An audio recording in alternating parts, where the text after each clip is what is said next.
पश्चिम केन्द्रीय बंगोपसागर सृष्टि लघुचापटी आज गभीर अवपातर रूप नहीं। भुवनेश्वर आंचलिक पाणीपाग केन्द्र पक्षर यह सूचना दी जाएगी। पाणीपाग केन्द्र सूचना अनुसार गभीर अवपात 6 घंटे 18 किलोमीटर बेगर उत्तर उत्तर पूर्व दिगरे गति करुच्ची।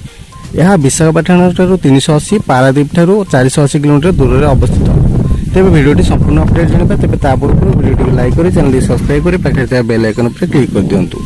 तेज यह लघुचापटी उत्तर उत्तर पूर्व दिग गति कर अधिक घनीभूत हो 18 तारिख सकाଳେ बांग्लादेश उपकूल मंगला और खेपुपुरा मझे अतिक्रम कर 18 तारिख सकाळे पवन बेग सर्वाधिक 75 किलोमीटर रहिबो। गभीर अवपात प्रभाव में आज उपकूलवर्ती ओडिशा रे मध्यम धरण वर्षा होबार संभावना रही। किछि स्थान में प्रबल वर्षा मध्य होई पारे बोली पाणीपाग विभाग पूर्वानुमान करछि। से जिलागुड़िक है पुरी, केन्द्रापड़ा, कटक, जगतसिंहपुर, भद्रक और बालेश्वर। ए सबु जिले में 7 ରୁ 11 सेंटीमीटर वर्षा हो पारे। सेपरी 17 तारिख में बालेश्वर, भद्रक, केन्द्रापड़ा, मयूरभंज, केउझर और जाजपुर जिले में 1 ରୁ 2 स्थान में प्रबल अति प्रबल वर्षा होबार संभावना रही। एथिपाई ए सबु जिलागुड़िक येलो वार्निंग जारी कर।